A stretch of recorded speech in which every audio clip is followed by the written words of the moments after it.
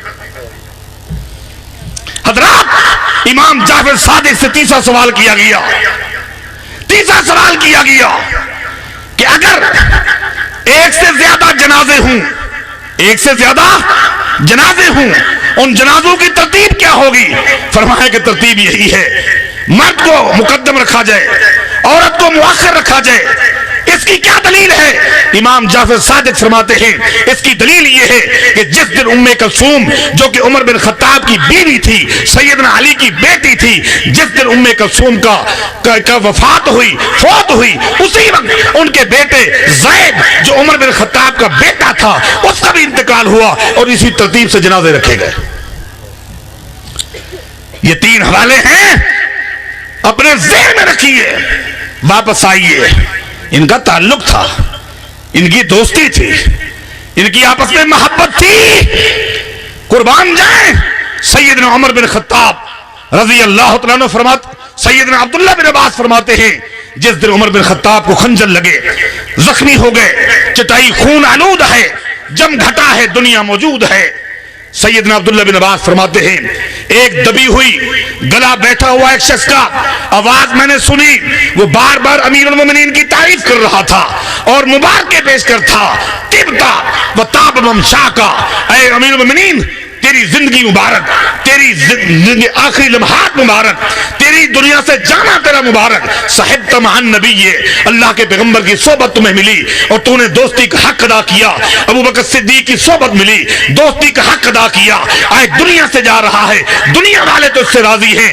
سیدنا عبداللہ بن عباس فرماتے ہیں میرے دل نے چاہا اس جوان کو دیکھوں تو صحیح جو اس قدر امیر المومنین کی شان بیان کر رہا ہے، یہ ہے کون؟ میں نے مڑ کر دیکھا، فاذا ہوا علی ابن ابی طالب، وہ علی بن ابی طالب تھے رضی اللہ عنہ۔ کس نے آپ کو کہا؟ ان کی دوستی نہیں تھی، ان کا تعلق نہیں تھا۔ حضرات سیدنا علی نے چیلنج کیا، یہ حدیث آپ کو آتی ہے؟ سیدنا عمر فرماتے جی ہاں یہ حدیث تو آتی ہے۔ سیدنا علی نے فرمایا ما بالو ہذہ ترجم، جب یہ حدیث ہے اور یہ اعلان بھی ہو رہا ہے یہ پاگل عورت ہے، حدیث کا تقاضا تو یہ ہے کہ اس کو چھوڑ دو، پھر اس کو سزا کیوں جا رہی ہے؟ ارسلھا یا عمر، اے عمر آپ کا آرڈیننس یہ تھا کہ اس کو سنسار کیا جائے، میرے پیغمبر کے فرمان کا تقاضا یہ ہے اس کو چھوڑ دیا جائے۔ فارسلھا عمر فجعل یکبر، حدیث میں آتا ہے سیدنا علی نے جو ہوئی حدیث بیان کی، امیر عمر نے پیغمبر کی حدیث کو سن کر فوراً اپنے فیصلے سے رجوع کیا اور اللہ کی تعریف بھی کی کہ اللہ تو نے ایسے ساتھی دیے ہیں، اگر مجھ سے غلطی ہو تو اصلاح کرنا جانتے۔ حضرات یہ ہے ہمارا منہج، یہ ہے ہمارا پیغام کہ آئیے سب کی عزت کیجئے، سب کا احترام کیجئے، لیکن حرف آخر اگر کسی کی بات کو سمجھنا ہے تو اللہ کے پیغمبر کون ہے؟ میں آخر میں ایک دو باتیں آپ سے پوچھتا ہوں، ناراض نہ ہوئیے، میں آپ سے پوچھتا ہوں، یہ جملہ تو آپ نے سنا ہے نا کہ چاروں برحق، چاروں فقہ، اور ہے کہ نہیں؟ کہتے ہیں کہ نہیں؟